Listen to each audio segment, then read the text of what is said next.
गुरुजी प्रणाम। प्रणाम भैया।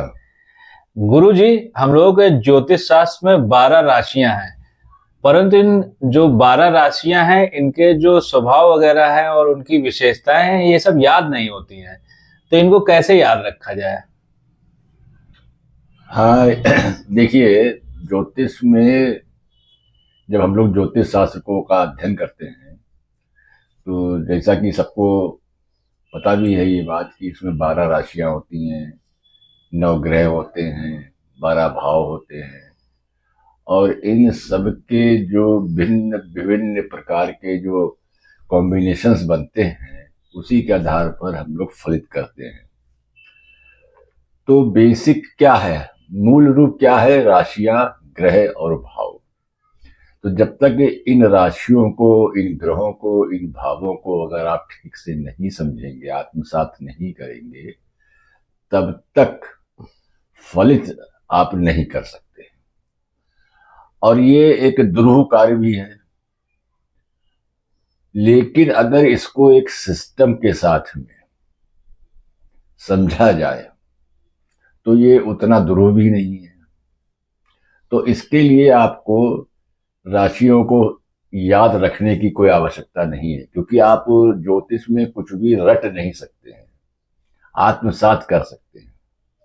और उसके लिए कुछ नियम है, कुछ सिस्टम बनाए गए हैं। तो अगर आप उन सिस्टम को फॉलो करेंगे तो आप राशियों को बहुत आसानी से समझ सकते हैं। अब सर्वप्रथम तो हम लोग ये समझने का प्रयास करते हैं कि राशियों को कैसे समझा जाए। इन द्वादश राशियों को समझने का बेसिक सूत्र क्या हो सकता है? तो आइए हम लोग अभी उस पर सबसे पहले ये चर्चा करते हैं कि किसी भी राशि को अगर समझना है तो सबसे पहले हमको क्या चीज देखनी है, उस राशि का क्या चिन्ह है।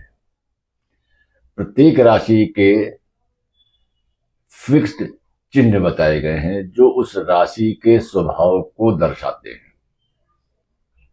तो सबसे पहले हमको क्या देखना है? राशि चिन्ह को। इसके पश्चात वो राशि किन तत्वों का प्रतिनिधित्व करती है ये हमको पता होना चाहिए। जैसे सबको पता है कि 5 तत्व होते हैं: अग्नि तत्व, पृथ्वी तत्व, वायु तत्व और जल तत्व और आकाश तत्व, जो कि सब में समाहित है। तो हम लोग ज्योतिष में इन 4 तत्वों के अंतर्गत ही राशियों का वर्गीकरण करते हैं। तो कौन सी राशि किस तत्व का प्रतिनिधित्व कर रही है ये हमको ज्ञात होना चाहिए। इसके बाद त्रिगुण, सतरजतम। तो राशियों का एक वर्गीकरण गुणात्मक रूप से भी है कि वो सत्वगुणी है कि तमोगुणी है कि रजोगुणी है। तो उसके अनुसार भी आप राशियों के स्वभाव को समझ सकते हैं। तो हमारे पास क्या क्या चीजें आ गई कि सबसे पहले चिन्ह आ गया, उसके बाद तत्व आ गए, फिर गुण आ गए और अंत में राशि के जो लॉर्ड होते हैं, प्लेनेट, वो हमको पता होना चाहिए।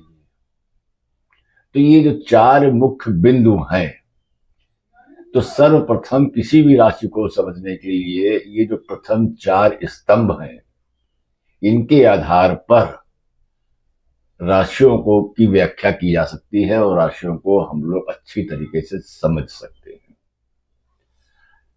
और ये जो 4 स्तंभ हैं ये द्वादश राशियों में के लिए ये सूत्र काम करेंगे।